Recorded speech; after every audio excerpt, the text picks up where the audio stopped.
Every parent's worst nightmare is losing their spouse and having to raise their children alone. But imagine being thrown out of your home by your own family just weeks after burying your wife. That's exactly what happened to David Mitchell. Standing in the rain with his 10-year-old twins, Emma and Jake, he watched his wealthy in-laws pack their few belongings into boxes. "You never belonged here anyway," his mother-in-law said coldly.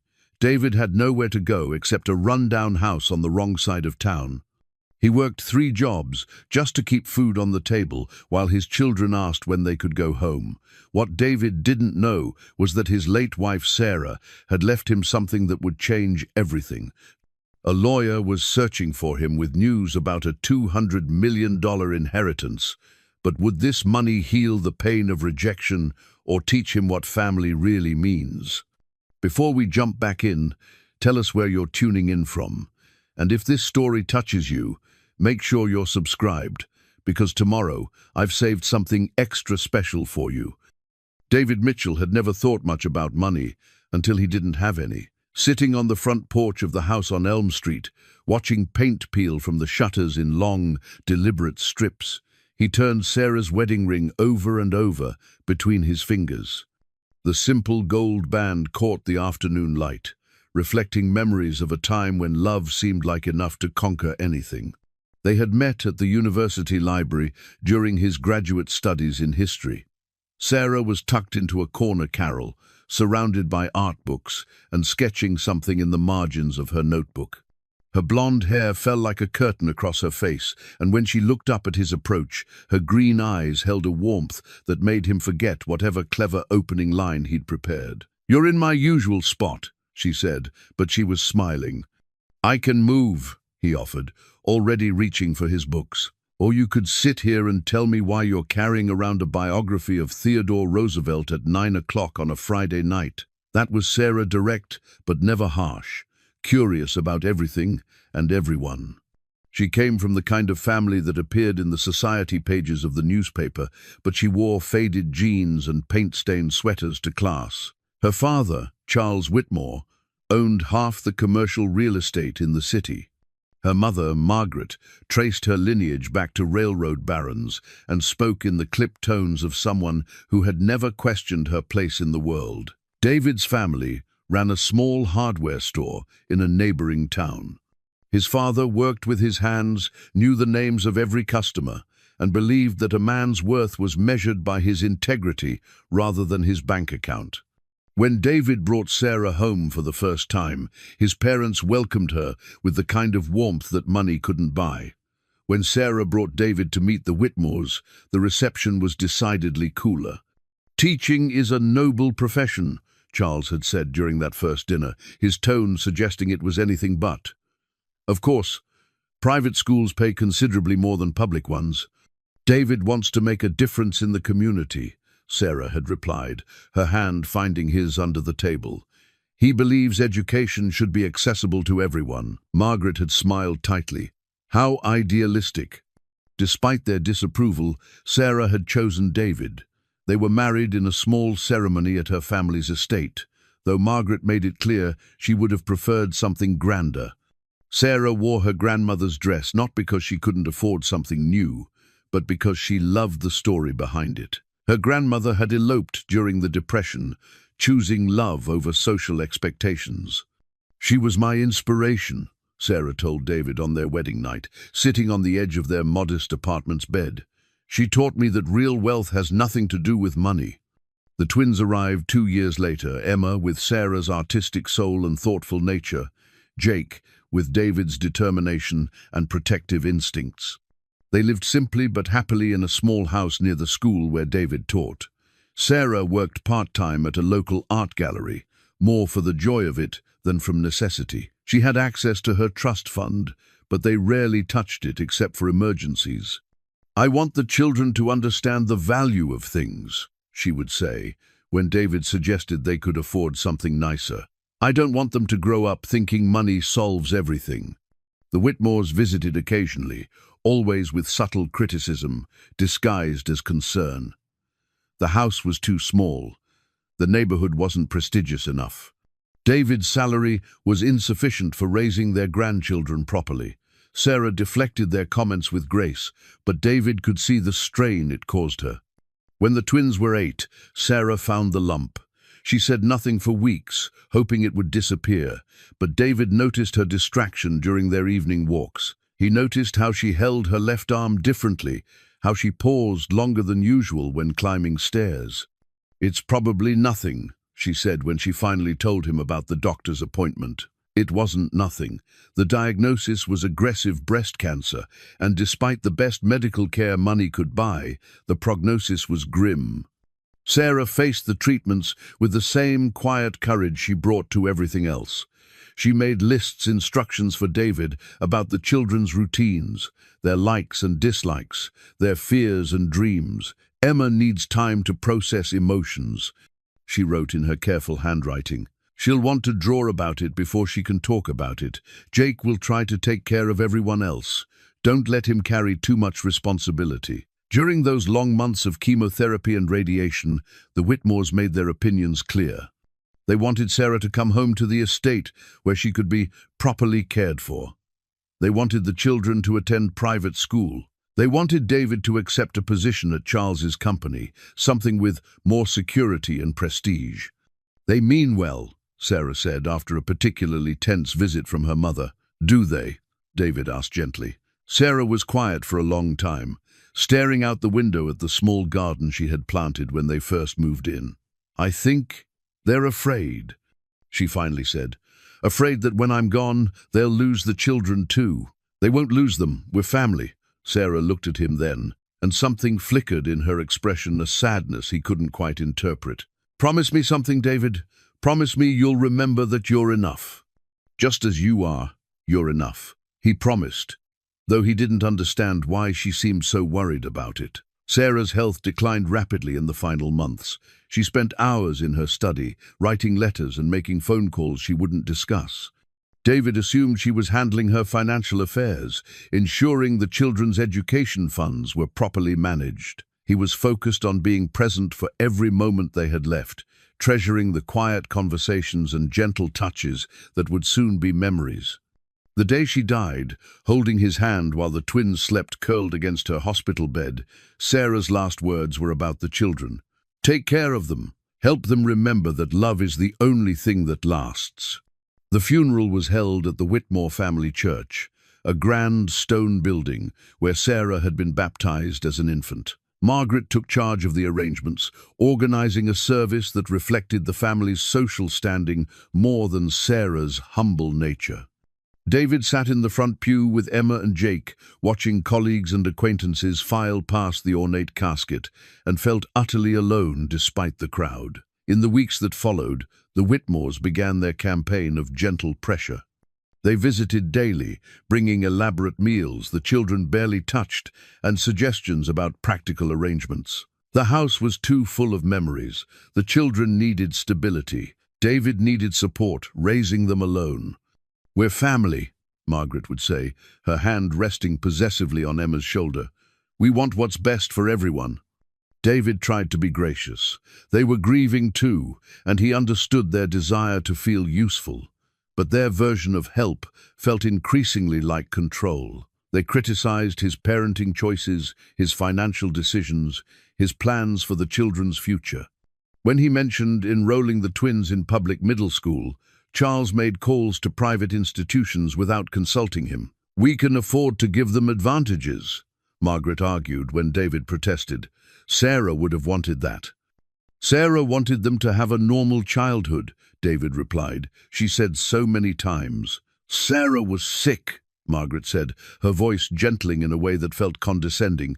She wasn't thinking clearly toward the end. That night, David found Sarah's journal in her desk drawer. Her handwriting grew shakier as the entries progressed, but her thoughts remained clear and purposeful. She wrote about her love for him, her hopes for the children, and her growing concern about her parents' intentions. "They see David as temporary," she had written just weeks before her death. "They think grief will make him more pliable, more willing to accept their version of what's best. They don't understand that his strength comes from his principles, not his circumstances." I pray he remembers who he is when they try to change him." Reading those words, David felt Sarah's presence as clearly as if she were sitting beside him. She had known this would happen. She had tried to prepare him, but he had been too focused on losing her to hear the warning. The final confrontation came on a grey October morning, 6 weeks after the funeral. David was making breakfast when he heard the moving truck in the driveway. Through the kitchen window, he watched Margaret directing workers toward the house. "What's happening?"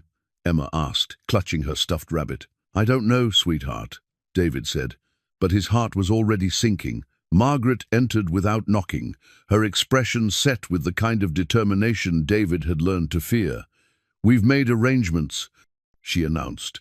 "The children will be more comfortable at the estate, and you'll have time to figure out your next steps." "My next steps? You can't raise them properly on a teacher's salary," Charles said, following his wife into the kitchen. "Sarah's gone, David. The practical realities haven't changed just because we're all grieving." Emma began to cry quietly, and Jake moved protectively to his sister's side. David knelt to their level, his hands steady despite the rage building in his chest. "Go pack some clothes," he said softly. "We're going to stay somewhere else for a while." "You don't understand," Margaret said, her voice rising. "This isn't a request. The house belongs to the family trust. Sarah lived here at our discretion, and that arrangement died with her." The words hit David like a physical blow. In all their years together, Sarah had never mentioned that the house wasn't truly theirs. She had paid the bills, handled the finances, protected him from the details that would have made him feel like a charity case. "1 week," Charles said, not unkindly but with the finality of someone accustomed to being obeyed. "That should be enough time to find somewhere appropriate." They left David alone with the twins and the workers, who began systematically packing their lives into boxes. Emma sat on her bed, drawing furiously in her sketchbook while tears ran down her cheeks. Jake helped pack with the mechanical efficiency of someone in shock. "Are we going to live with Grandma and Grandpa?" Emma asked. David looked at his daughter's hopeful face and felt something break inside him. "No, sweetheart. We're going to find our own place." "But where?" He didn't have an answer. Sarah's death had left him unprepared for practical challenges that seemed insurmountable. His teacher's salary could cover rent and basic expenses, but he had no savings for deposits or moving costs. The life insurance policy would help, but it was tied up in probate. Mrs. Patterson, the elderly neighbor who had brought casseroles and quiet comfort during Sarah's illness, appeared in the doorway with a thermos of coffee and an envelope. "There's a house on Elm Street," she said without preamble. "The owner's looking for someone responsible to rent it cheap in exchange for fixing it up. It's not much, but it's got good bones and a big yard for the children." The envelope contained a key and an address. David stared at the offering, overwhelmed by the kindness of someone who barely knew him. "Why would you do this?" he asked. Mrs. Patterson smiled, her weathered face creasing with warmth. "Because sometimes the only family that matters is the one that chooses to love you." As the moving truck pulled away from the house where his children had taken their first steps and lost their first teeth, David made a silent promise to Sarah. He would prove that her faith in him hadn't been misplaced. He would show the twins that a man's worth wasn't measured by his bank account or his social connections. He would teach them that love, indeed, was the only thing that lasted. The house on Elm Street stood before them like a question mark, weathered, uncertain, but full of possibility. David gathered his children close and turned Sarah's ring one more time before slipping it into his pocket. They were home. The eviction notice arrived on official letterhead, delivered by a courier who waited while David signed for it with trembling hands. The formal language couldn't disguise the message. They had 72 hours to vacate the premises. David stared at the document in the grey morning light, coffee growing cold in his cup. 6 weeks since Sarah's funeral, and the Whitmores had made their move.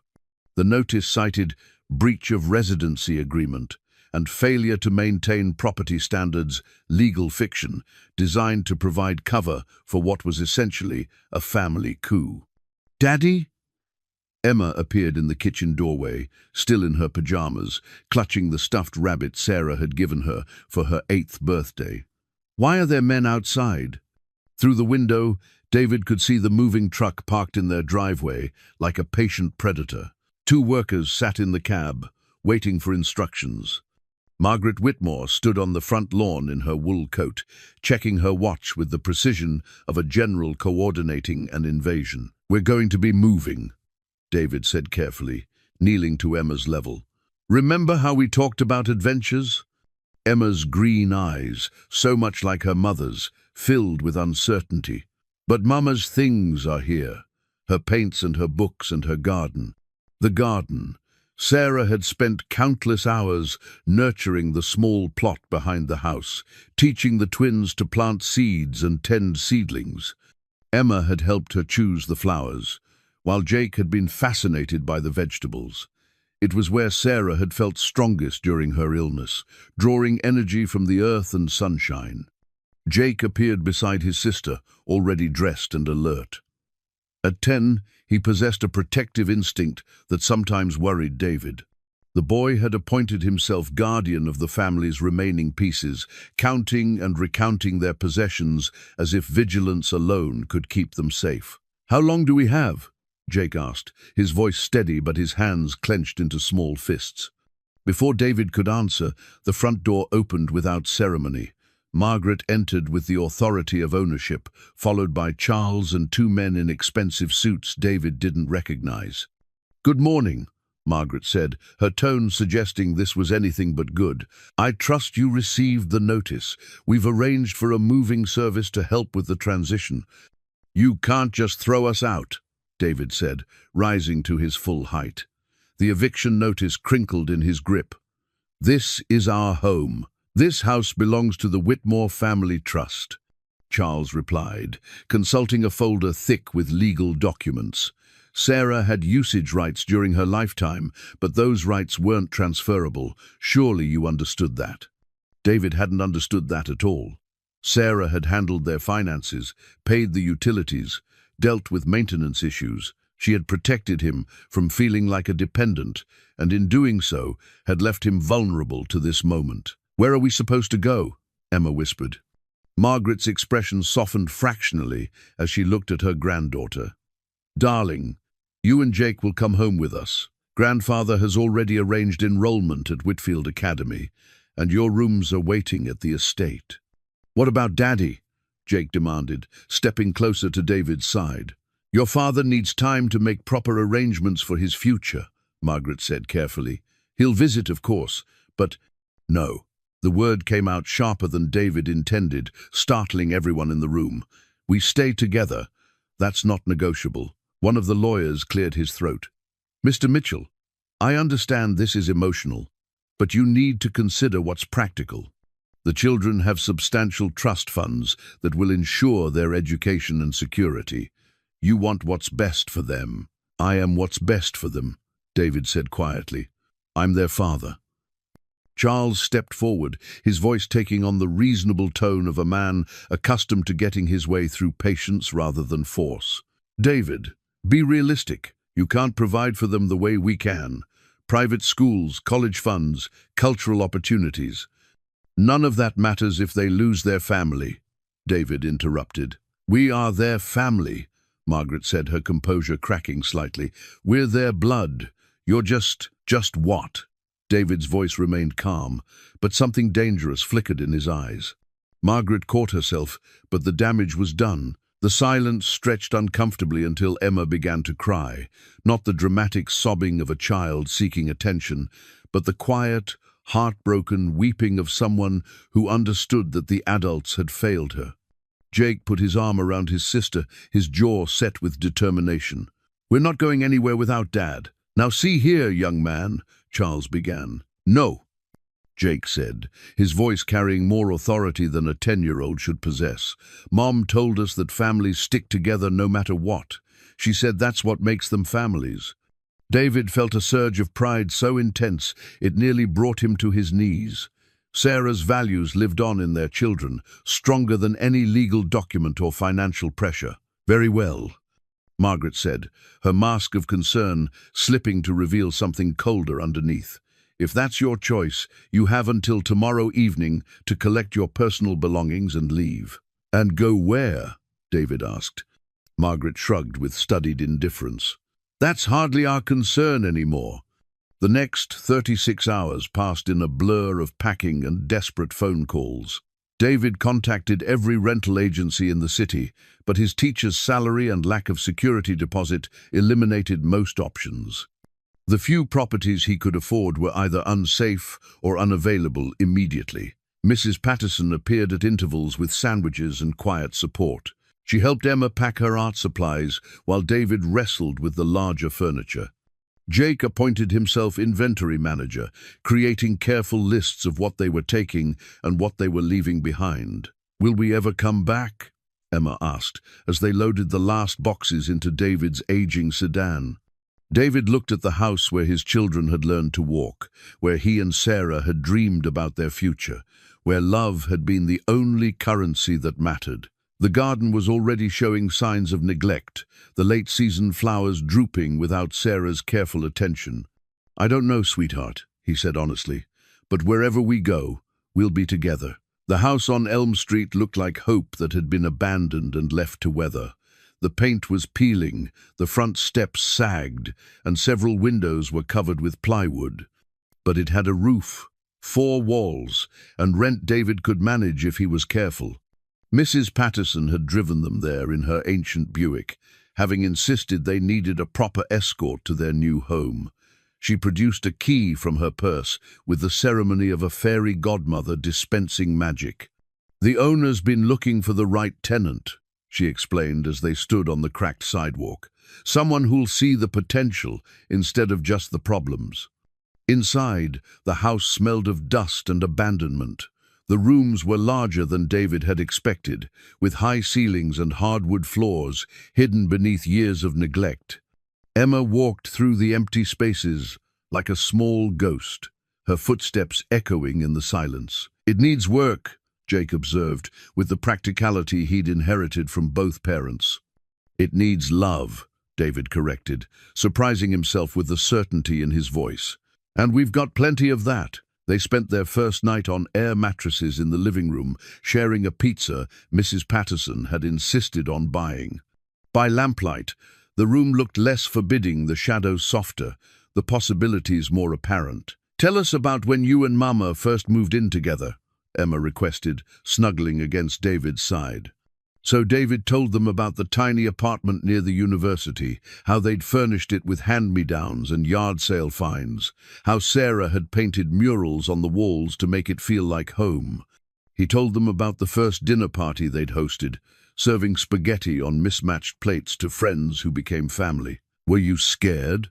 Jake asked. "Terrified," David admitted, "but scared in a good way, like standing at the edge of something wonderful." Emma considered this seriously. "Are we scared? In a good way now?" David looked around the empty room, at his children's faces illuminated by the warm glow of the lamp, and felt something shift inside him. The eviction notice had been meant to break him, to force him to surrender his children to a life he couldn't provide. Instead, it had freed him from the weight of other people's expectations. "Yes," he said, pulling them closer, "I think we are." Outside, the wind rattled the old windows, but inside their circle of light, the Mitchell family began the work of building a new home from nothing but love and determination. 3 months into their new life, David discovered that poverty was less about not having money and more about the constant mental mathematics of survival. He could tell you the exact cost of a gallon of milk at 3 different stores, knew which day the bakery marked down day-old bread, and had memorized the bus schedule that would get him to all 3 of his jobs, with minimal transfers. Mornings began at 5:30, with substitute teaching at Roosevelt Elementary. Afternoons found him on construction sites, learning to frame walls and install drywall with hands that had grown calloused and strong. Evenings were reserved for tutoring high school students in their affluent homes, where he sat at kitchen islands that cost more than his monthly rent and helped teenagers understand the historical significance of events that suddenly felt very personal. The teaching award from his previous school sat propped against the windowsill in his makeshift home office, a dusty corner of the living room, where he graded papers by lamplight. The bronze plaque read, "David Mitchell, Excellence in Education, 2019. Sometimes, when exhaustion threatened to overwhelm him, he would look at those words and remember who he had been before grief and circumstance had redefined his life. Emma and Jake adapted to their new circumstances with the resilience that children possess but shouldn't need to use. They enrolled at Jefferson Middle School, a public institution that bore no resemblance to the private academies the Whitmores had preferred. The building was older, the resources limited, but the teachers cared deeply about their students' success. Emma struggled most with the transition. She had inherited Sarah's sensitive nature along with her artistic talent, and the chaos of their new reality manifested in her drawings. Where she had once sketched flowers and family portraits, her recent work featured dark, swirling storms and houses that looked perpetually on the verge of collapse. "She's processing," explained Mrs. Chen, the school counselor, when David came for a conference. "Children often express their emotions through art before they can verbalize them. The important thing is that she's still creating." Jake, meanwhile, had appointed himself the family's unofficial guardian. He walked Emma to her classes, helped her carry her art supplies, and deflected questions from curious classmates about why they had moved. At home, he insisted on helping with dinner preparation and household chores, his small face serious with self-imposed responsibility. "You don't have to take care of everything," David told him one evening as they repaired a loose floorboard together. "Mom said families help each other," Jake replied, not looking up from the hammer he was wielding with careful precision. "This is how I help." Their new neighborhood was a study in contrasts. Some houses were well maintained, with tidy yards and fresh paint. Others, like theirs, showed the accumulated wear of deferred maintenance and economic struggle. But there was a sense of community here that had been absent from their previous life. Neighbors who checked on each other, children who played in the streets without scheduled supervision, families who understood that wealth wasn't measured solely in dollars. Mrs. Patterson lived 2 blocks away and had become their unofficial grandmother. She appeared regularly with casseroles, practical advice, and stories about surviving the depression that put their current challenges into perspective. "People think poverty is about lacking things," she told David, as they watched the twins play in the backyard. "But it's really about lacking choices. The trick is making sure your children understand the difference." The house itself was slowly yielding to their efforts. David had discovered a talent for renovation that surprised him. Weekends were devoted to painting walls, fixing leaky faucets, and coaxing life back into rooms that had been neglected for too long. Emma chose colors for her bedroom, soft blues and greens that reminded her of her mother's garden. Jake preferred practical improvements, better lighting for homework, shelves for his books, a workspace where he could build the model airplanes that had become his latest passion. Their first small victory came when David managed to repair the front steps. He had salvaged lumber from a construction site and spent an entire Saturday measuring, cutting, and hammering. When he finished, the steps were level and sturdy, a small improvement that felt monumental. "They look like real steps now," Emma observed, testing them carefully. "They are real steps," David replied, wiping sweat from his forehead. "Built to last." That evening, as they sat on their newly repaired front porch, eating ice cream cones Mrs. Patterson had brought over, David felt something he hadn't experienced since Sarah's death: contentment. Not happiness, exactly, that seemed too ambitious, but a quiet sense of accomplishment. The financial pressure was constant but manageable. David's 3 jobs provided enough income to cover rent, utilities, groceries, and basic necessities. There was no money for extras, no family vacations, restaurant meals, or new clothes unless absolutely necessary. But they weren't hungry, and they weren't homeless, and some days that felt like prosperity. Emma's teacher, Ms. Rodriguez, called one afternoon to discuss her daughter's progress. "She's incredibly talented," she said, "but I'm concerned about some of her recent work. There's a sadness there that goes beyond normal childhood experiences." David arranged to meet with Ms. Rodriguez after school. She showed him Emma's portfolio, dozens of drawings that chronicled their family's journey from loss to displacement to tentative rebuilding. The progression was remarkable. Early pieces were chaotic and dark, but recent work showed emerging signs of hope. A house with strong foundations, a family of 3 figures holding hands against a backdrop of storms. "She's working through her grief," Ms. Rodriguez explained. "Art is her way of making sense of change. But she might benefit from the after-school art program we're starting. It's free, and it would give her more time to develop her skills." David hesitated. The program ran until 6 o'clock, which would mean Emma taking the bus home alone or waiting for him to finish his construction job. But the opportunity was too valuable to pass up. "We'll make it work," he decided. That night, when he told Emma about the art program, her face lit up with the first genuine smile he'd seen in months. "Really? With real supplies and everything?" "Really? Ms. Rodriguez says you have exceptional talent." Emma hugged him fiercely, and for a moment, David felt rich beyond measure. Jake's adjustment had been quieter but no less significant. His protective instincts had sharpened, but so had his sense of justice. When a classmate made fun of Emma's thrift store clothes, Jake had stood up to him with words rather than fists, a maturity that impressed his teachers and worried his father in equal measure. "He's carrying too much responsibility for his age," David confided to Mrs. Patterson during one of her visits. "Maybe," she replied, watching Jake help Emma with her homework at the kitchen table. "Or maybe he's learning what real strength looks like."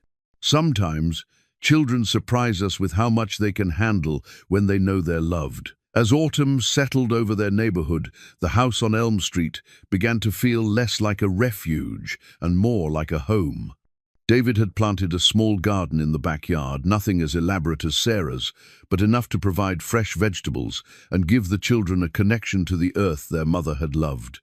The teaching award caught the evening light from its place on the windowsill, its bronze surface reflecting the warm glow of their simple living room. David looked at it and realized that excellence in education wasn't just about curriculum and test scores. It was about teaching his children that their worth wasn't determined by their circumstances, that family was built through love and commitment rather than wealth and status. They were learning those lessons together, one repaired step at a time. 6 months after moving to Elm Street, David found Emma's art supplies hidden beneath a loose floorboard in her bedroom. The wooden box was lacquered mahogany, expensive and elegant, with Emma Claire Mitchell engraved on a small brass plate. Inside, nestled in custom-fitted compartments, were professional-grade watercolors, charcoal pencils, and brushes that cost more than David spent on groceries in a week. "Mum bought them for me," Emma explained when he asked, her voice small with worry. "She said they were for when I was ready to create something important. I was saving them." David lifted out a tube of ultramarine blue, feeling its weight and quality. Sarah had chosen each item carefully, investing in tools that would last a lifetime. The gesture was so typical of his wife, planning for a future she wouldn't see, ensuring their daughter would have what she needed to pursue her dreams. "I think you're ready now," he said gently. "Mom would want you to use them." That afternoon, Emma set up her easel in the backyard and began to paint. Her first piece was tentative, a simple landscape of their street, with its modest houses and towering oak trees. But as the days passed, her confidence grew.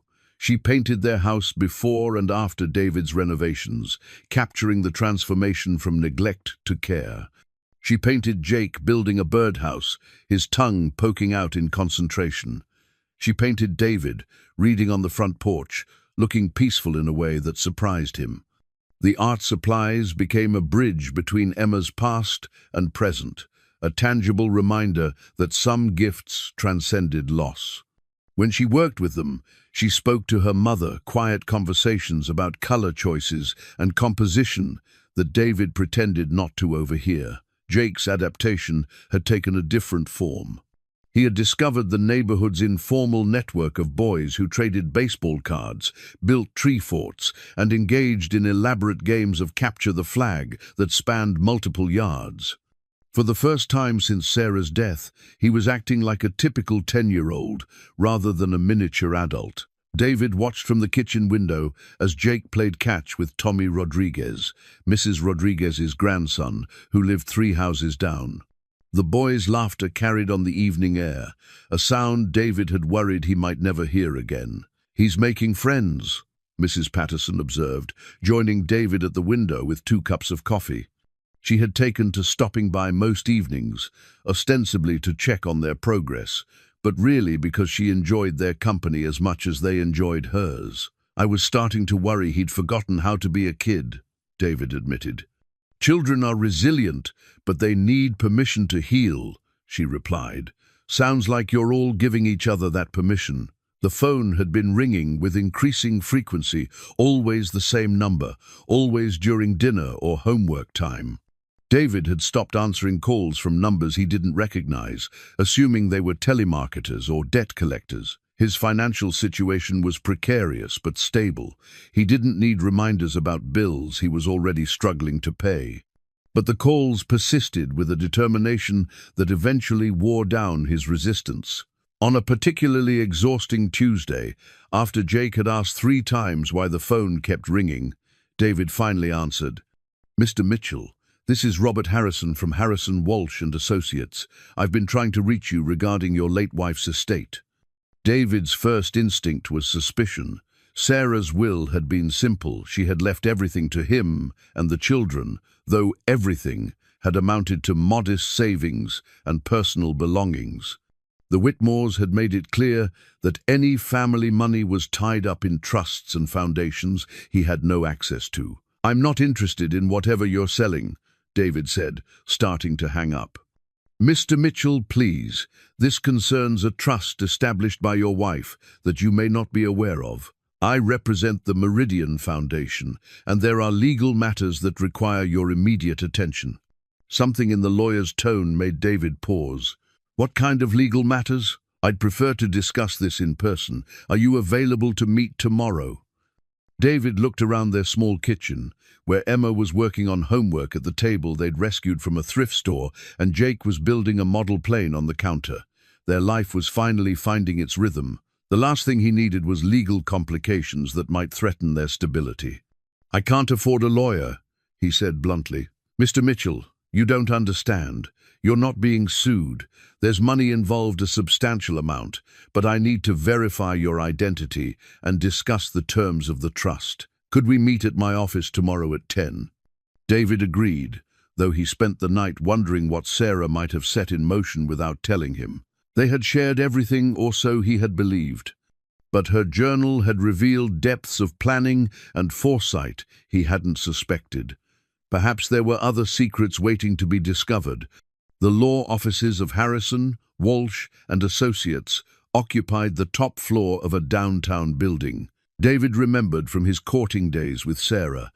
He had proposed to her in the park across the street, certain that love was all they needed to build a life together. The irony wasn't lost on him as he stood in the marble lobby, checking his appearance in the elevator's polished doors.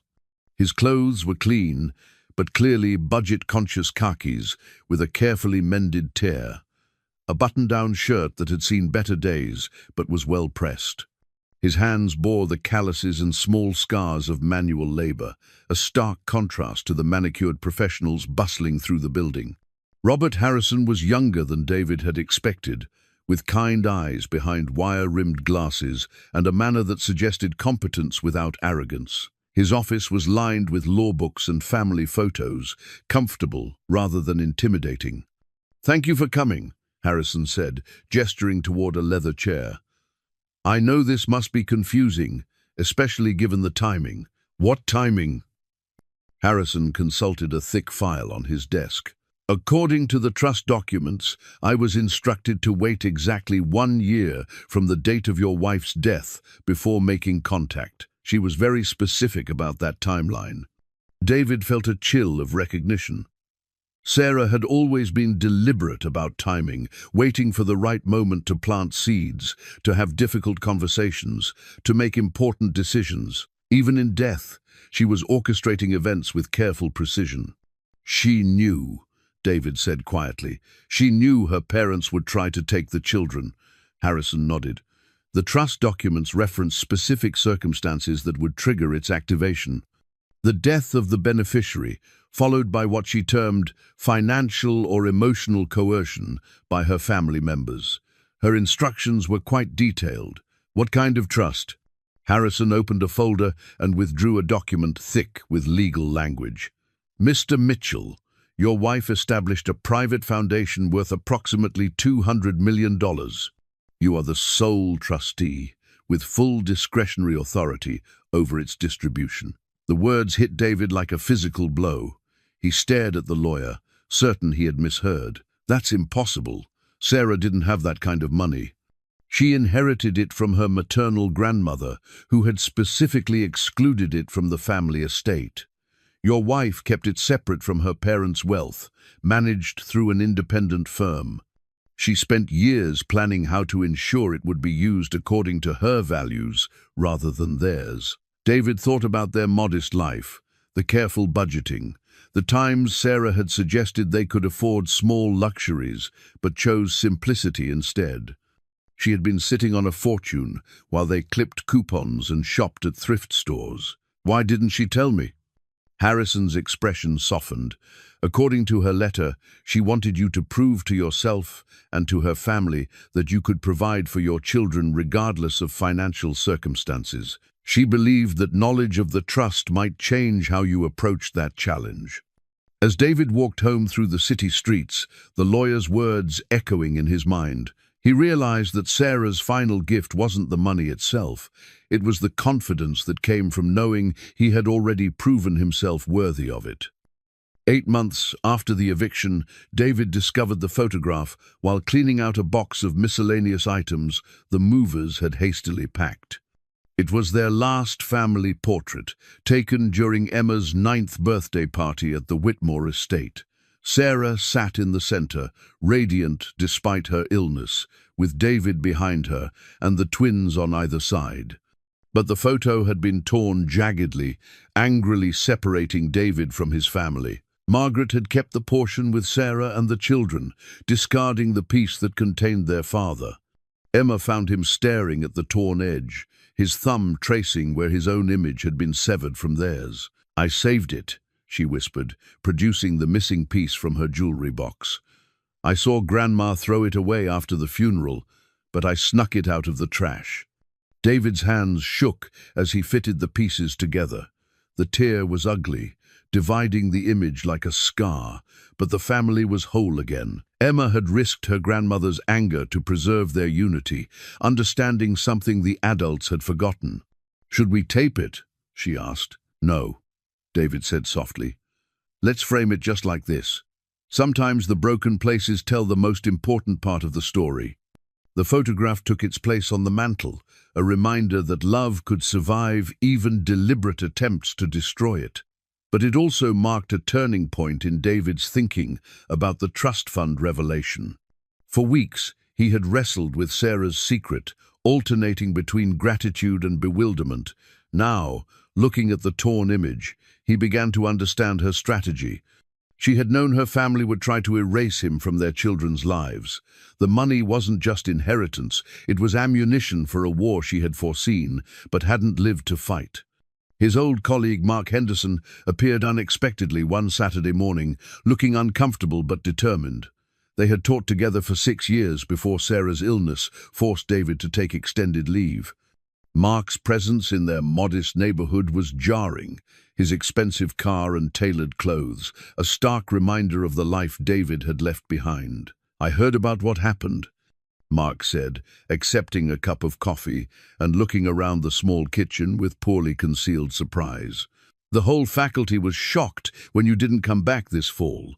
David had hoped to return to full-time teaching once the twins were settled. But the Whitmores had made it clear that his resignation would be welcomed. They had connections on the school board, and his presence reminded people of their treatment of their own family.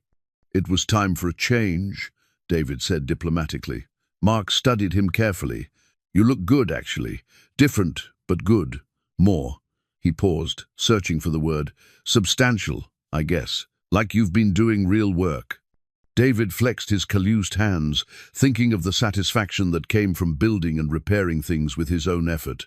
"I have been. Listen, there's something you should know. The Hendersons, Margaret's friends from the country club, they've been spreading stories about you not being able to provide for the kids, about how you're living in some kind of slum. The assumption is that you'll eventually see reason and let them take custody." The words hit David like cold water, clarifying thoughts that had been muddy with doubt. The Whitmores weren't just protecting their grandchildren, they were systematically undermining his reputation, creating a narrative that would justify their eventual legal action. "Are you," Mark asked gently, "going to see reason, I mean?" David looked through the window at Jake and Tommy building a fort in the backyard, their laughter carrying on the autumn air. Emma sat nearby, painting their construction project with careful attention to the play of light and shadow. The scene was worth more than anything the Whitmores could offer. "I'm seeing it clearer than I ever have," David replied. Mrs. Patterson's stories about the Depression had become a regular feature of their evening conversations. She spoke matter-of-factly about losing everything twice, once during the stock market crash of 1929, and again when her husband died young, leaving her with 3 children and a mountain of medical debt. "The first time, I thought the world had ended," she told David as they watched the children play in the fading light. "Couldn't understand how people could be happy when everything was falling apart. But the second time, I knew better.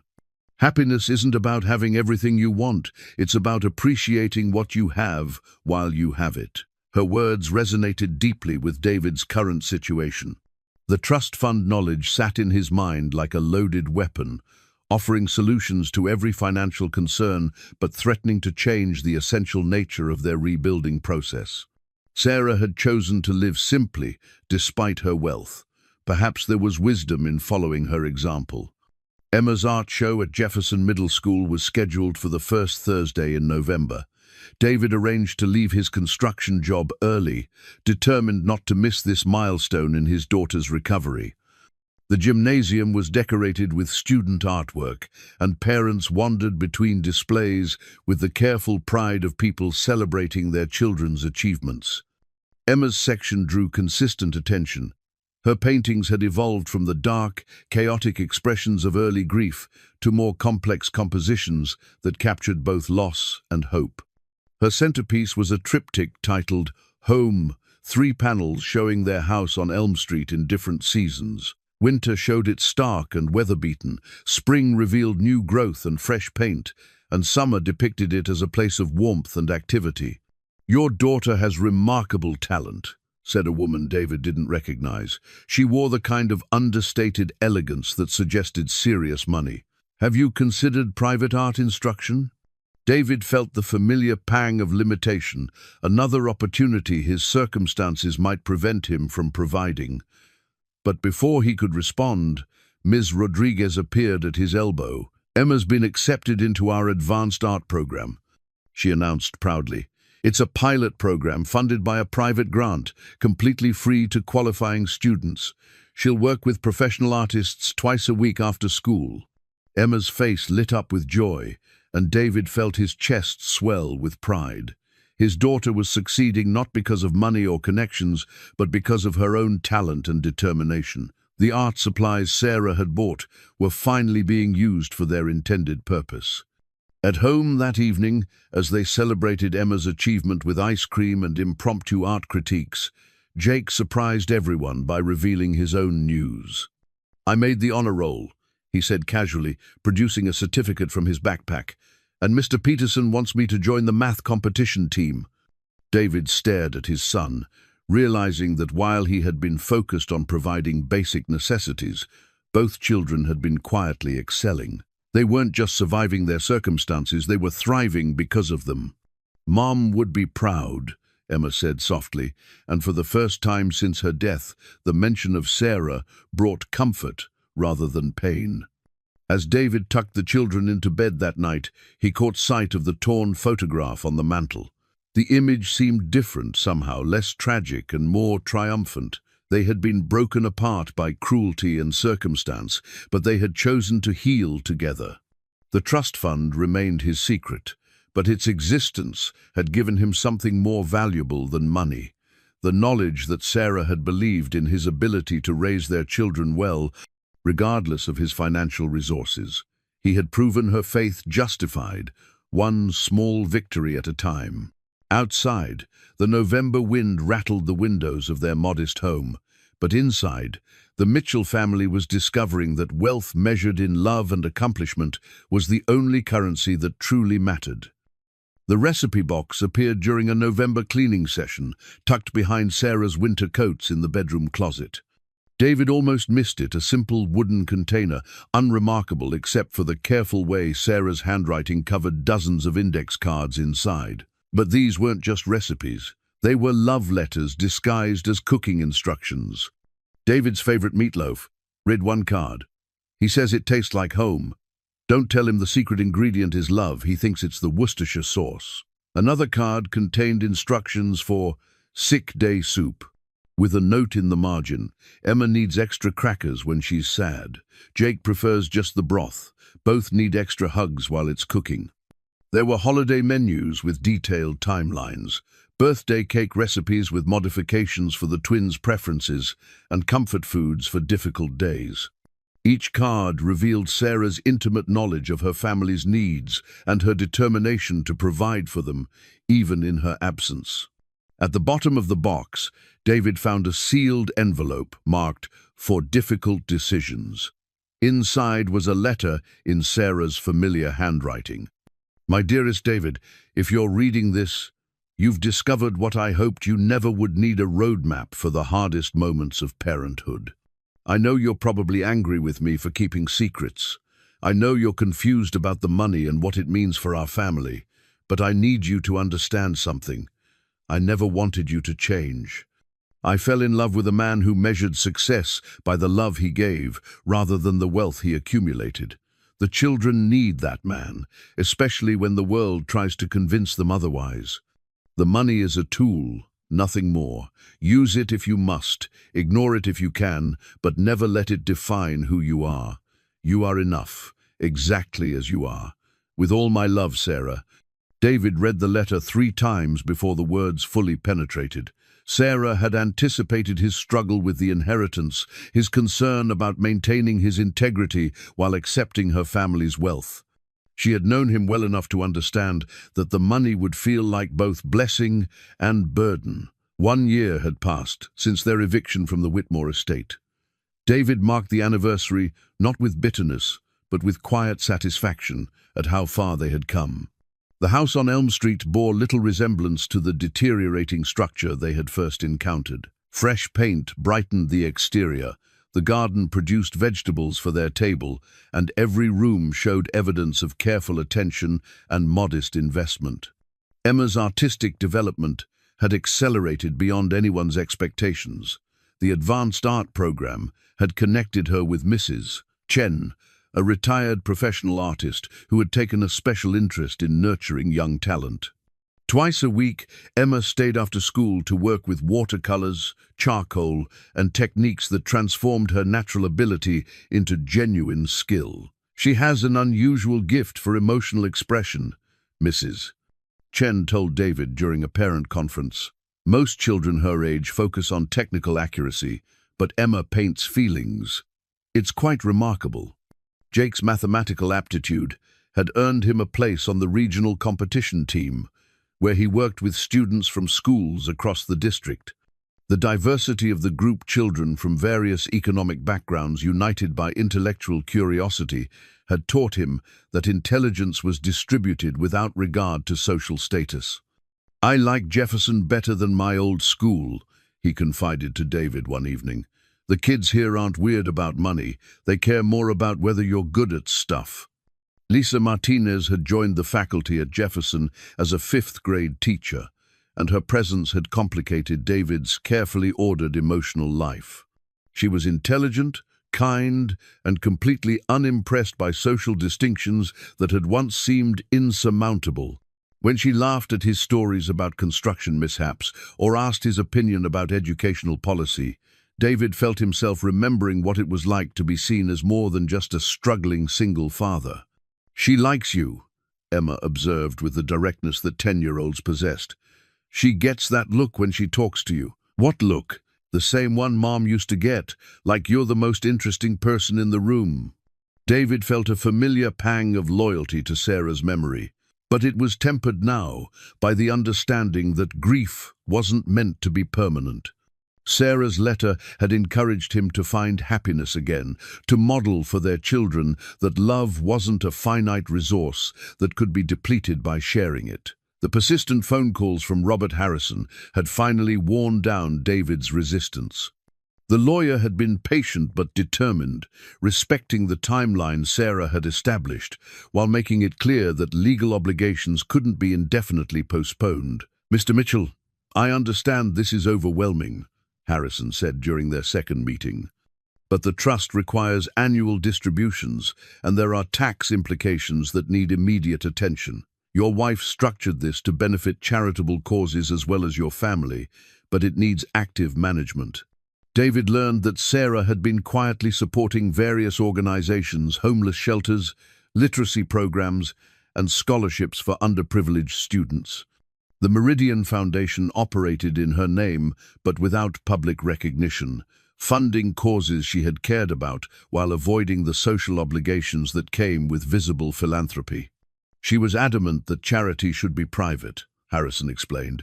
She believed that public giving was too often about the giver's reputation rather than the recipient's needs. The scope of Sarah's planning became clearer with each revelation. She had created a legacy that would continue her values long after her death, but she had also ensured that David would be forced to engage with those values actively rather than passively inheriting wealth. Mrs. Patterson's presence in their lives had become indispensable. She appeared for dinner twice a week, shared stories about neighborhood history, and provided the kind of wisdom that only came from surviving multiple life upheavals. The children called her Grandma Pat, and she had embraced the role with enthusiasm. "You know what I like about this family," she said one evening as they watched Emma paint while Jake worked on homework. "You've figured out that happiness isn't about having the perfect life. It's about making the best life you can with what you've got." Her words carried particular weight given David's knowledge of the trust fund.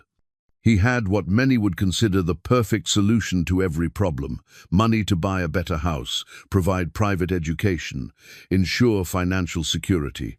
But their current life, built through effort and compromise and genuine affection, felt more authentic than any luxury the inheritance could provide. The decision about whether to reveal the trust fund to his children weighed heavily on David's mind.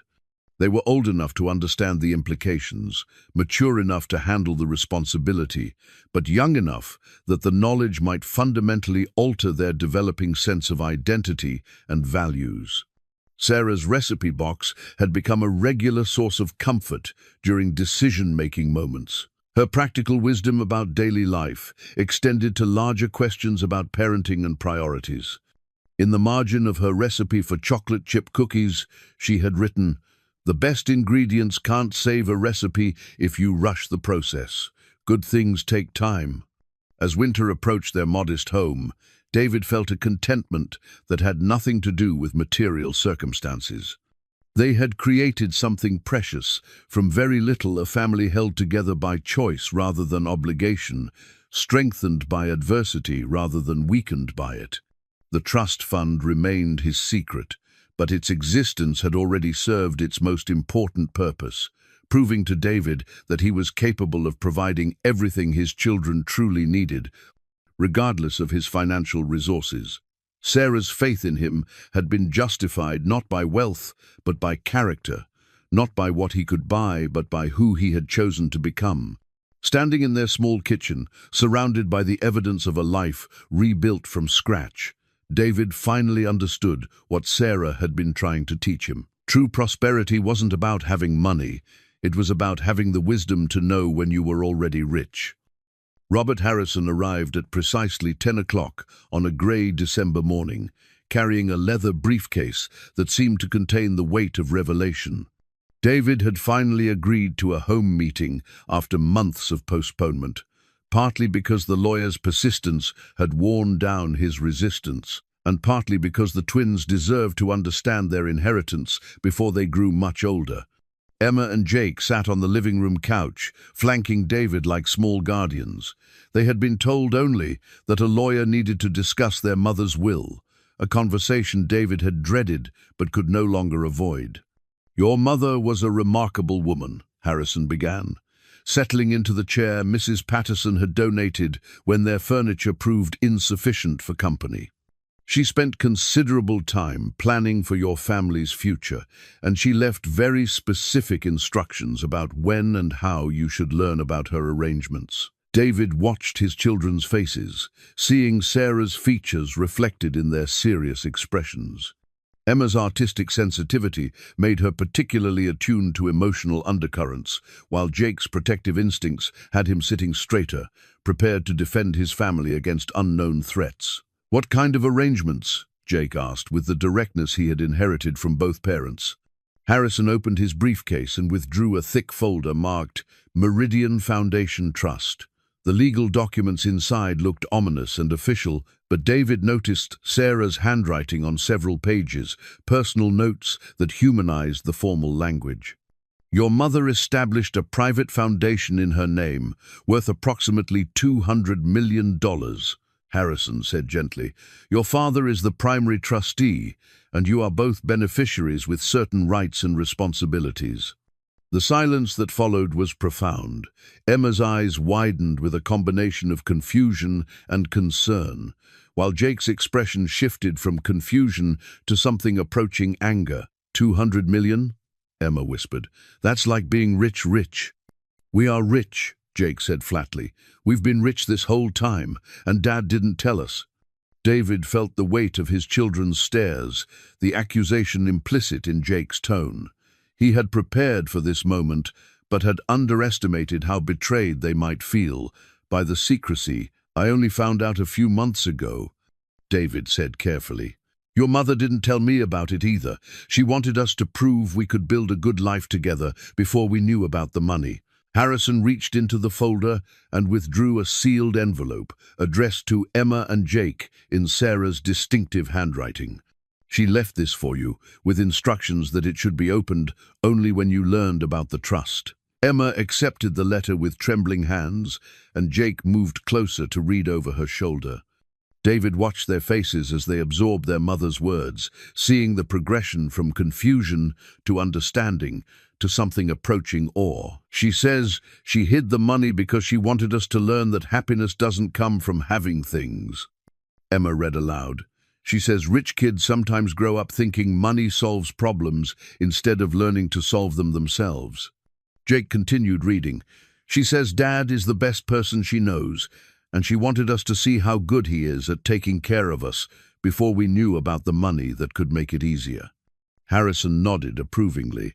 "Your mother was very concerned about the psychological effects of inherited wealth. She studied families who had lost their values to money, and she was determined to prevent that from happening to you." David felt a familiar surge of love and frustration with Sarah's foresight.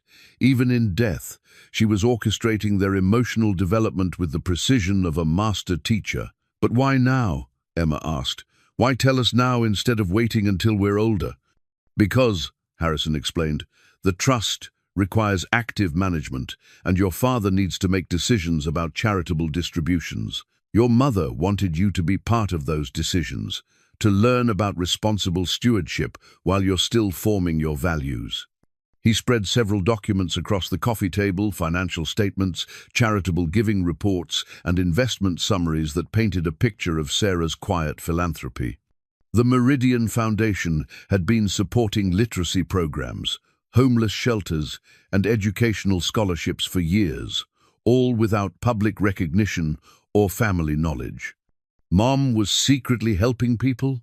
Jake asked, his anger transforming into something closer to pride. She was very private about her giving, Harrison confirmed. She believed that charity should be about helping others, not about making the giver feel important. Emma studied a photograph of children at a summer reading program the foundation had sponsored. These kids got to read books because of Mom? Because of your family's commitment to education and opportunity, Harrison corrected gently. The foundation operates in all your names, and your father has been making decisions about its work, even without realizing it. David looked confused until Harrison explained that several of the programs he had unknowingly encountered, Emma's free art supplies, Jake's math competition funding, even the scholarship that had made Ms. Rodriguez's position possible, had been quietly supported by Sarah's foundation. "She's been taking care of us this whole time," Emma said wonderingly. "Even after she died, she was still making sure we had what we needed." The trust documents revealed the full scope of Sarah's planning. She had structured the inheritance to avoid the pitfalls that destroyed many wealthy families. No immediate access to principal for the children, charitable giving requirements that would teach them about social responsibility, and oversight provisions that would prevent them from becoming entitled or disconnected from reality. "There are conditions," Harrison explained. "Your father must continue working in education or public service. The family must maintain modest living standards, no mansions or private jets. And a significant portion of the annual distributions must go to charitable causes you choose together." Jake frowned as he processed the restrictions. "So we can't just buy whatever we want?" "Your mother wanted you to understand that money is a tool for helping others, not just for making yourselves comfortable," David said, finally finding his voice. "She thought that people who have a lot should share a lot." Emma nodded slowly, her artistic mind already visualizing the possibilities. "We could help kids who don't have art supplies, or families who don't have houses. We could help people like us," Jake added, his protective instincts extending to encompass other struggling families, people who get thrown out by their relatives. Harrison smiled at their responses. "Your mother would be very proud of how you're thinking about this responsibility." David felt overwhelmed by the magnitude of what Sarah had entrusted to him. The money was substantial enough to solve every practical problem they faced, but it came with expectations that felt both liberating and terrifying. "What if we make mistakes?" he asked. "What if we give money to the wrong causes or fail to help people who need it?" Harrison consulted Sarah's handwritten notes. She anticipated that concern. She wrote, "Mistakes made with good intentions can be corrected. The only real failure would be refusing to try to help others." As the lawyer packed his documents and prepared to leave, he handed David a final envelope marked, "For when you're ready to decide." "Your mother understood that knowledge of the trust would change your family's dynamic," Harrison said. "She wanted you to have time to discuss what this means for your future before making any major decisions." After Harrison left, the three of them sat in silence, processing the revelation that had transformed their understanding of their circumstances. The modest living room looked the same, but everything felt different. "Are we going to move back to a big house?" Emma asked eventually. David looked at his daughter's concerned face and realized she was worried about losing the life they had built together. The house on Elm Street represented more than shelter. It was proof of their resilience, their ability to create happiness from very little. "Do you want to move?" he asked. Both children considered the question seriously before shaking their heads. "I like our house," Jake said. "I like our neighborhood and our friends and our school. And I like that we fixed everything ourselves," Emma added. "It feels more like ours because we worked for it." David felt a profound sense of relief and pride. Sarah's strategy had succeeded. Their children had learned to value effort over ease, community over status, character over wealth. "Then we'll stay," he decided. We'll use the money to help other people, but we'll keep the life we've built." As they cooked dinner together that evening, following one of Sarah's recipes from the wooden box, David marveled at how the revelation of their wealth had somehow made their simple life feel even more precious. They were rich in ways that went far beyond money, and now they had the resources to share that richness with others who needed it most. The sealed envelope from Sarah remained unopened on David's nightstand for 3 days while he wrestled with the implications of their new reality. The children had handled the revelation with remarkable maturity, but he could see them processing the knowledge in different ways. Emma had become more thoughtful about their family's resources, asking careful questions about how much things cost and whether they really needed them. Jake had grown protective of their modest lifestyle, almost defiant in his determination that wealth shouldn't change who they were. On the 4th morning, David finally opened Sarah's letter marked, "For when you're ready to decide." Her handwriting was shakier than usual. This had been written during her final weeks, but her message was clear and purposeful. "My beloved David, by now you know about the money, and you're probably terrified of making the wrong choices. I understand that fear, because I lived with it for years. But I need you to remember something. We never needed the money to be happy. We were rich in all the ways that mattered long before you knew about the trust. The money is simply a tool to extend that richness to others who need it. Don't let it change you. Use it to become more of who you already are. All my love, Sarah." Mrs. Patterson found him reading the letter at the kitchen table, tears streaming down his face. She had taken to arriving each morning with fresh coffee and gentle wisdom, her presence a stabilizing force during their period of adjustment. "Heavy thoughts for a Tuesday morning," she observed, settling into the chair across from him. David handed her the letter, watching her weathered face soften as she read Sarah's words. "She always knew exactly what to say," he said finally. "That's the gift of a woman who loved deeply," Mrs. Patterson replied. She understood that the hardest decisions are often about staying true to yourself when circumstances give you permission to change. The conversation that followed became a watershed moment in David's thinking. Mrs. Patterson had lived through multiple financial upheavals, had seen families destroyed by both poverty and wealth, and her perspective cut through his confusion with surgical precision. "The money isn't the question," she said firmly. "The question is what kind of man you want to be and what kind of father you want your children to remember. Everything else is just details." That afternoon, David walked to Sarah's grave for the first time since the funeral. The cemetery was quiet, except for the wind through bare winter trees, and her headstone looked smaller than he remembered. Someone, probably the Whitmores, had placed expensive flowers that seemed incongruous with Sarah's preference for simple wildflowers. He sat on the bench nearby and spoke to her as if she were listening. He told her about the children's achievements, about the house they had repaired together, about the life they had built from love and determination. He told her about his fears regarding the money, his worry that wealth might corrupt the values they had worked so hard to instill. "I don't know how to be rich," he said aloud, feeling foolish but needing to voice his concerns. "I barely figured out how to be poor with dignity." The wind stirred the expensive flowers, and David found himself remembering Sarah's garden behind their first house. She had grown vegetables and herbs they actually used, flowers that attracted butterflies and bees, plants that served purposes beyond mere beauty. Her garden had been about nurturing life, not displaying wealth. The realization that struck him was simple but profound. He could approach the inheritance the same way Sarah had approached her garden, not as decoration, but as a means of nurturing growth in others. Robert Harrison had left detailed information about the Foundation's current charitable work, and David spent the evening reviewing the programs Sarah had quietly supported. The scope was impressive but deeply personal: literacy programs in underserved communities, scholarships for first-generation college students, support for families dealing with medical crises.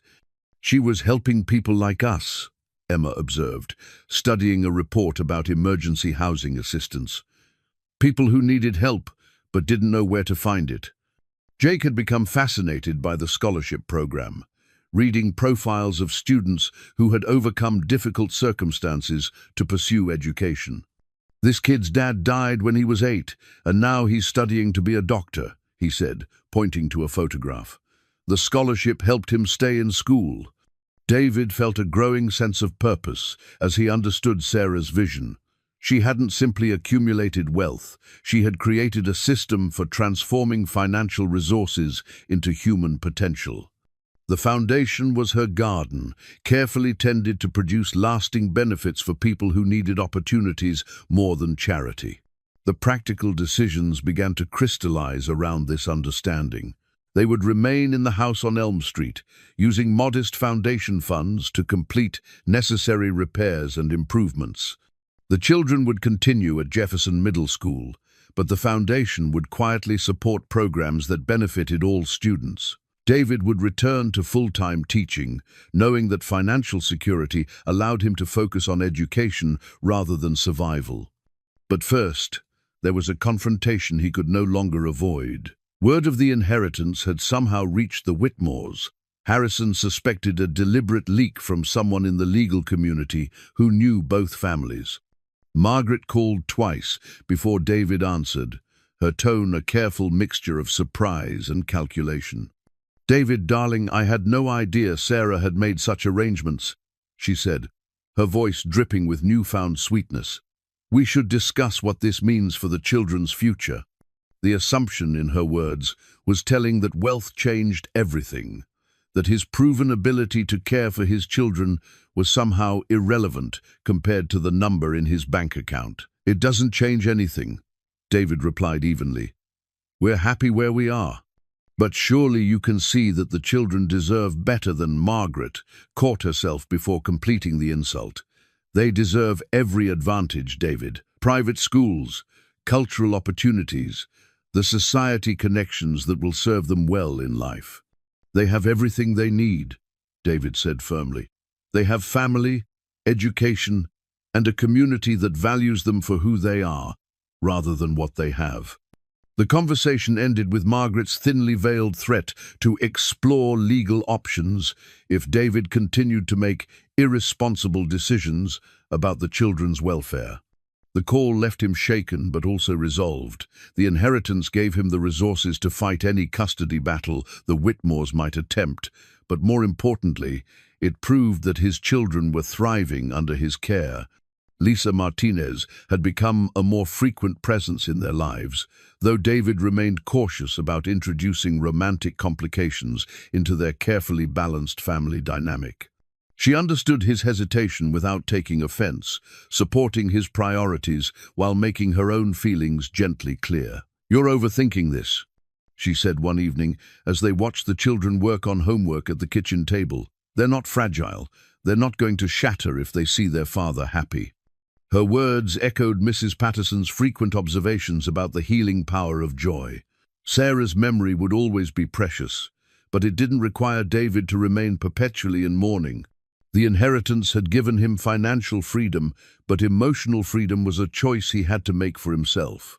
Emma's latest painting depicted their family of 3 standing in front of their house, but she had added a 4th figure, a translucent woman with Sarah's blonde hair and green eyes, positioned protectively behind them like a guardian angel. The image was both heartbreaking and comforting, showing how the children had integrated their mother's death into their understanding of family continuity.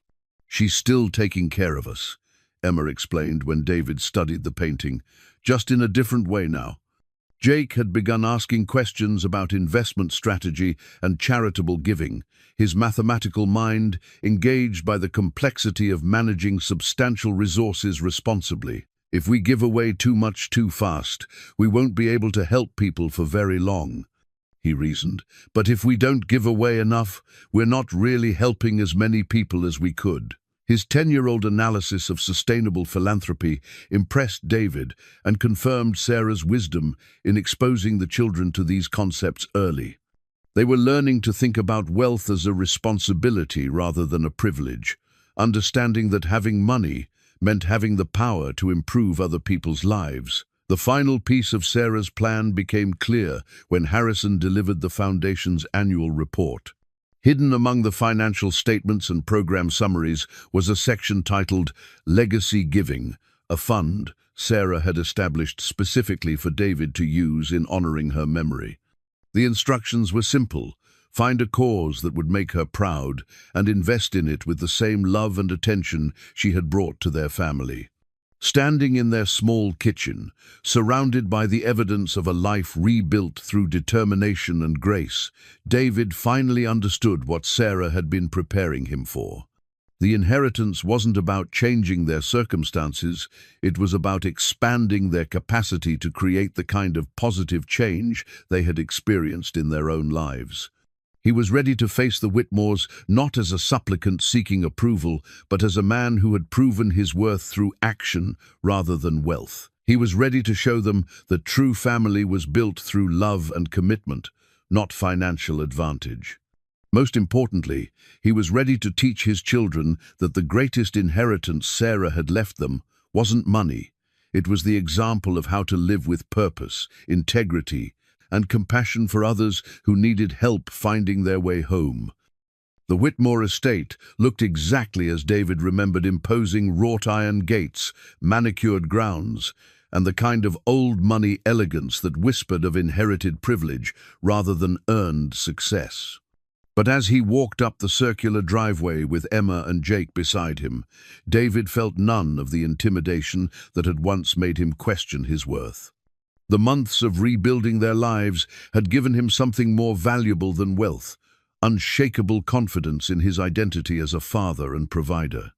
Margaret answered the door herself, dressed in the understated cashmere and pearls that served as armor for women of her social standing. Her smile was carefully calibrated, warm enough to suggest reconciliation, but restrained enough to maintain the upper hand she assumed she still possessed. "David, children, how wonderful to see you," she said, ushering them into the marble foyer where the family portrait hung in its place of honor. The massive oil painting depicted 4 generations of Whitmores in formal poses, their expressions radiating the confidence that came from never doubting their place in the world. David had been excluded from every family photograph during his marriage to Sarah, a deliberate erasure that had once wounded him deeply, but now seemed merely petty. "Grandmother," Emma said politely, allowing herself to be briefly hugged. Jake maintained more distance, his protective instincts still sharp from their months of rejection. Charles emerged from his study, carrying the leather folder that suggested this meeting was business rather than social. His handshake was firm but perfunctory, his eyes already calculating how David's newfound wealth might benefit the family's broader interests. "Shall we sit in the library?" Margaret suggested, leading them toward a room lined with leather-bound books that looked more decorative than functional. "I thought we could discuss the children's future now that circumstances have changed." The assumption embedded in her words that money automatically changed everything revealed how completely the Whitmores misunderstood both David's character and their daughter's intentions. They had spent a year treating him as an unworthy charity case, and now they expected financial revelation to erase that humiliation through mutual interest in social advancement. "Circumstances haven't changed," David said quietly, settling into a chair that had once intimidated him but now felt merely expensive. "We're the same people we were yesterday." Charles consulted his folder with the precision of someone accustomed to controlling family dynamics through documentation. "David, let's be practical. The children are now beneficiaries of substantial wealth. They need proper guidance about social responsibilities, investment strategies, philanthropic traditions. They need their father," Jake interrupted, his voice carrying the same steel that had helped him defend their family during the darkest months. "They need the person who actually takes care of them." Margaret's expression tightened at this challenge to adult authority, but she attempted to maintain her diplomatic facade. "Of course, darling, no one is suggesting otherwise. But surely you can see that private education would better prepare you for managing such significant resources." "We're not leaving our school," Emma said firmly. "Our friends are there. Our teachers believe in us. Why would we leave people who care about us?" David watched his children defend their choices with articulate passion and felt a surge of pride that had nothing to do with money. They had learned to value authentic relationships over social advantages, to measure worth by character rather than wealth. Because, Charles said, with the patience of someone explaining obvious truths to children, you now have obligations to your family name, to the foundation your mother established, to the community that will expect certain standards. What community? David asked, his voice remaining calm despite the anger building in his chest. The community that threw us out when we needed support? The community that assumed I couldn't provide for my children because I'm a teacher rather than a trust fund recipient? The silence that followed was electric with tension. Margaret and Charles exchanged glances that suggested this conversation wasn't proceeding according to their carefully planned script. We were grieving, Margaret said finally, her tone attempting conciliation. We all made mistakes during a difficult time, but now we have an opportunity to heal our family, to give the children the advantages Sarah would have wanted. Sarah wanted them to understand that wealth was a responsibility, not a privilege, David interrupted. She wanted them to learn empathy, humility, and the value of helping others. Those aren't lessons you learn in private academies or country clubs. Charles leaned forward, his diplomatic mask slipping to reveal the calculation underneath. David, you're being naive. Money changes everything, whether you acknowledge it or not.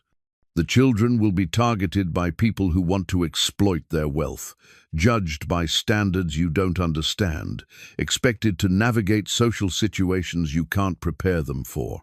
They'll be fine, David said with quiet certainty, because they've learned that their worth isn't determined by other people's opinions or expectations. They've learned that family is built through love and commitment, not financial advantage.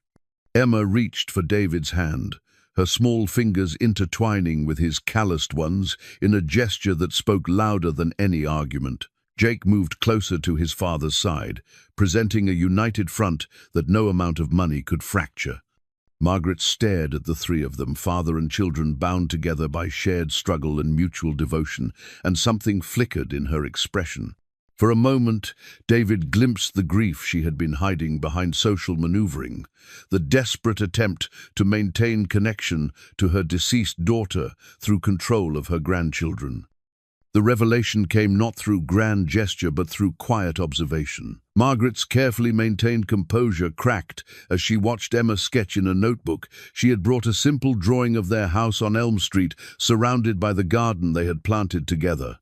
The image was unpretentious but filled with love, showing a home that valued growth over grandeur. She draws, like Sarah did, Margaret whispered, her voice catching on unexpected emotion, always finding beauty in simple things.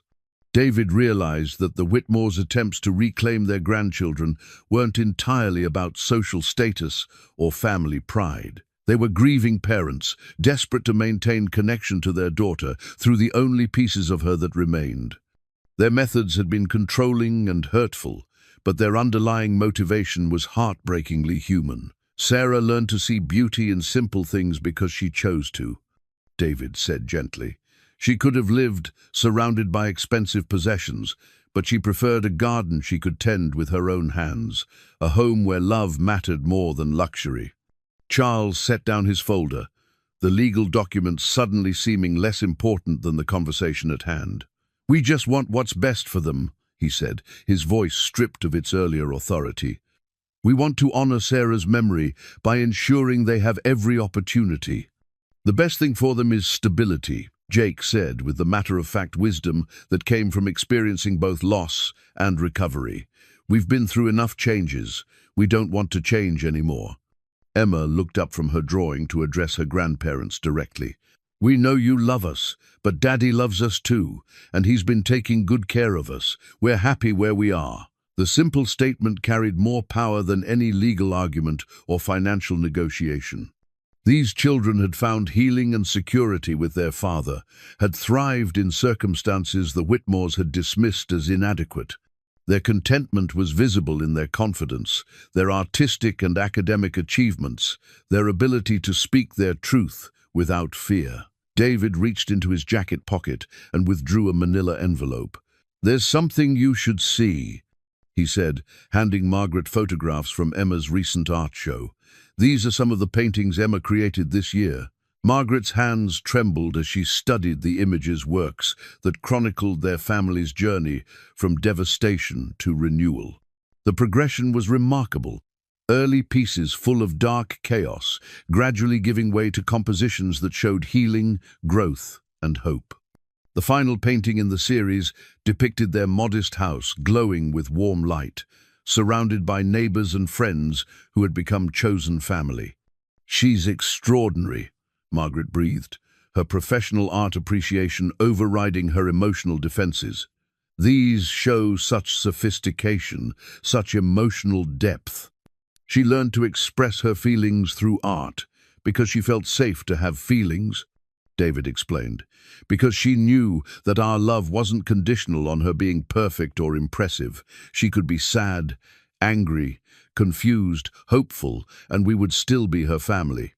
Charles studied a photograph of Jake receiving his honor roll certificate, surrounded by classmates from diverse backgrounds who clearly respected and liked him.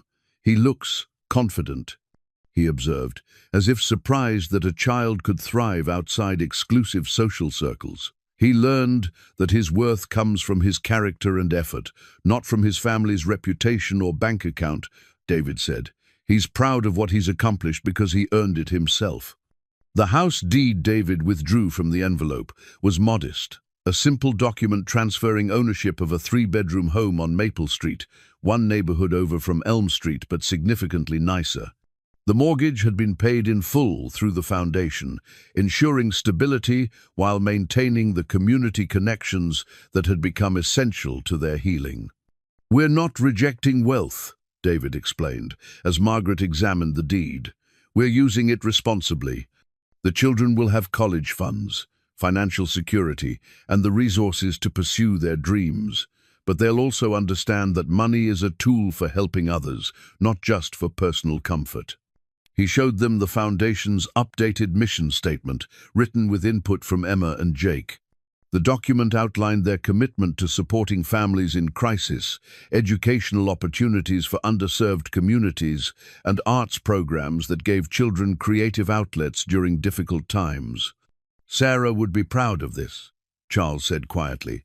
Reading about scholarship programs that would help students like David had once been talented but unable to afford elite education without assistance. "She planned it this way," David replied. "She wanted the children to learn about philanthropy by participating in it, to understand that privilege comes with responsibility." Margaret's composure finally broke completely as she understood what she had almost lost through her attempts to control rather than connect. "We were so afraid of losing them that we nearly drove them away," she whispered, "just like we did with Sarah." The admission hung in the air between them, a recognition that their daughter had chosen simplicity, partly as rebellion against expectations that valued appearance over authenticity. Sarah's marriage to David hadn't been just about love. It had been about rejecting the shallow priorities that had characterized her upbringing. "You haven't lost them," David said gently, "but you have to love them as they are, not as you think they should be. You have to respect the life we've built together instead of trying to replace it with something you consider better." Emma approached her grandmother tentatively, offering her sketchbook. "Would you like to see more of my drawings? I've been painting the people who helped us when we needed help. Mrs. Patterson, Ms. Rodriguez, the neighbors who became our friends." As Margaret turned the pages, tears streaming down her face, she saw her granddaughter's world through artistic eyes that had learned to recognize beauty in kindness rather than luxury. The portraits were loving tributes to ordinary people who had shown extraordinary compassion. "They're beautiful," Margaret said, her voice thick with emotion. "You've captured something special in each face, the goodness that shines through when people care about others." Jake moved to stand beside his sister, his protective stance softening as he watched his grandparents genuinely engage with their work and achievements. "We could show you our school sometime," he offered cautiously, "if you want to see where we're learning and who our friends are." The gesture was small but significant, an invitation to be part of their real lives, rather than demanding they conform to different expectations. It represented the kind of relationship Sarah had always hoped for, one based on mutual respect and genuine interest, rather than social obligation.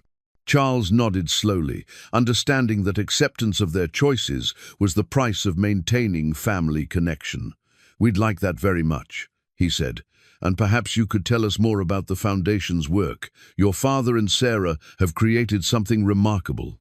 As they prepared to leave, Margaret handed Emma a small wrapped package. Inside was a simple gold locket containing a photograph of Sarah as a child, sitting in a garden much like the one she would later create with David.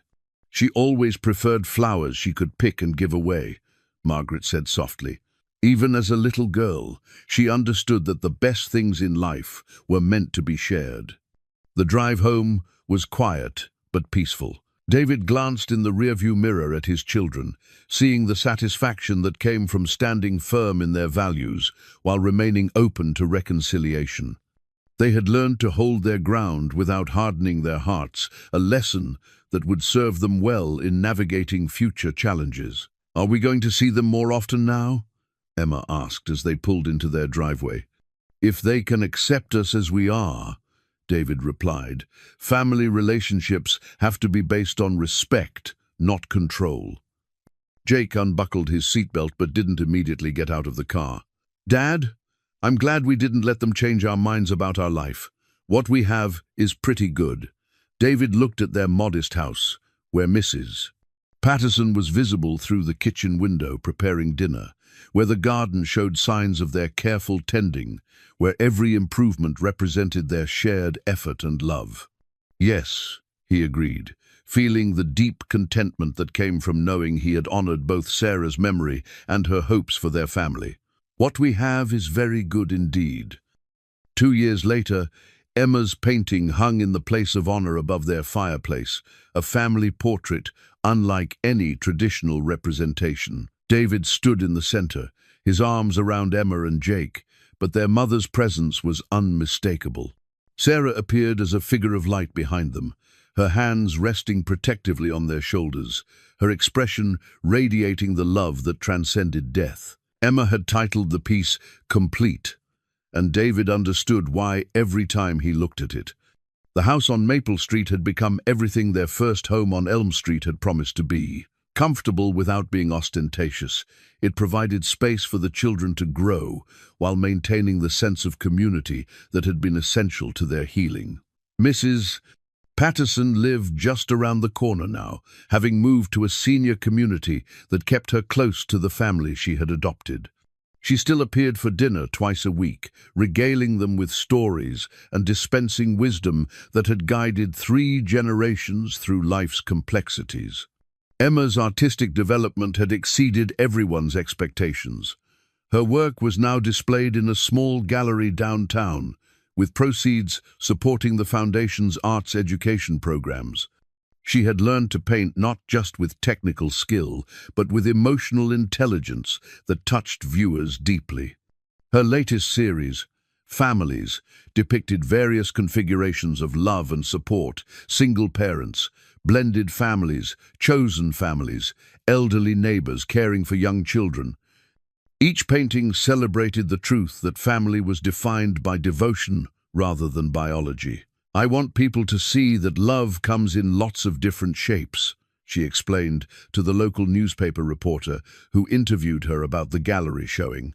"My mom taught me that the most important thing isn't what your family looks like, but how much you care about each other." Jake's mathematical aptitude had earned him acceptance to a prestigious summer program at the State University, where he would study advanced calculus and financial modeling. But he had chosen to spend half his summer working with the Foundation's scholarship recipients, helping younger students understand that academic achievement was possible regardless of economic circumstances. "I want to help kids who think they're not smart enough for college because their families don't have money," he told David as they reviewed applications for the Foundation's newest education initiative. I want them to know that being poor doesn't mean being stupid, and being rich doesn't make you better than anyone else. David had returned to full-time teaching at Jefferson Middle School, where his experience with both struggle and recovery had made him a more empathetic and effective educator. His students trusted him because he understood what it meant to face challenges that seemed insurmountable, to find strength in unexpected places, to build hope from very little. The foundation now supported 17 different programs across the region, from emergency housing assistance to literacy tutoring to college scholarships. David, Emma, and Jake met monthly to review applications and choose recipients, a process that had taught the children more about social responsibility than any textbook could provide. "The best part isn't giving away the money," Jake observed during one of their meetings. "It's seeing what people do with the opportunities. It's like planting seeds and watching them grow into things you never expected." Lisa Martinez had become a permanent part of their lives through a courtship so gradual that the children barely noticed the transition from friendship to love. She understood that Sarah's memory would always be cherished, that David's heart was large enough to honor the past while embracing the future. Her own warmth and intelligence had earned the children's affection without threatening their loyalty to their mother. "She makes Dad smile in a different way," Emma confided to Mrs. Patterson during one of their private art sessions. "Not like he's remembering being happy, but like he's actually happy right now." The wedding was small and informal, held in their backyard garden with only close friends and family in attendance. Margaret and Charles were there, having gradually learned to value their grandchildren's happiness over their own expectations. They had discovered that love freely given was more precious than control forcibly maintained. Margaret had become particularly invested in Emma's artistic development, not as a way of reshaping her granddaughter, but as a means of understanding the sensitivity and perception that had characterized Sarah's approach to life. "You see the world the way your mother did," she told Emma during a quiet moment at the reception, "with eyes that look for beauty and hearts that look for good." Charles had surprised everyone by taking genuine interest in the Foundation's work, offering business expertise without attempting to dictate policy. His corporate connections had proven valuable for expanding scholarship programs, but he had learned to contribute rather than control. "I spent so many years thinking that money was the most important thing I could give my family," he admitted to David as they watched the children play in the evening light. "I forgot that time and attention were worth more than any inheritance." The Meridian Foundation had grown beyond Sarah's original vision while maintaining her core values. David served as executive director, but the children's input shaped every major decision. They had learned to think globally while acting locally, to balance compassion with practicality, to measure success by lives improved rather than dollars distributed. Emma's latest project involved teaching art classes to children in foster care, helping them express emotions they couldn't yet verbalize. Jake volunteered at the local food bank, where his mathematical skills helped optimize distribution, while his natural empathy ensured that clients felt respected rather than pitied. "Mom would love seeing how much we help people," Emma said one evening as they reviewed thank you letters from scholarship recipients. "She always said the best thing about having enough was being able to make sure other people had enough too." David nodded, remembering Sarah's quiet generosity long before he knew about the trust fund. She had given anonymously to families in need, had tutored struggling students without payment, had seen charity as privilege rather than obligation.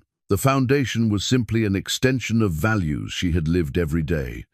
Standing in their garden as sunset painted the sky in gentle pastels, David reflected on the journey that had brought them to this moment of peace.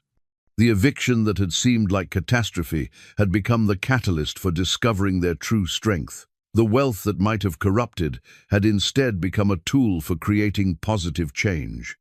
Sarah's ring still rested in his dresser drawer, no longer a symbol of loss, but a reminder of love that had been wise enough to plan for a future it wouldn't see. Her greatest gift hadn't been the money, It had been the faith that her family would use whatever resources they possessed to make the world a little better. As Emma painted by the window and Jake worked on scholarship essays and Lisa prepared dinner with comfortable efficiency, David understood that they had achieved something rare, a life of purpose built on love, sustained by integrity, and shared with others who needed hope. They were, in every way that mattered, completely rich.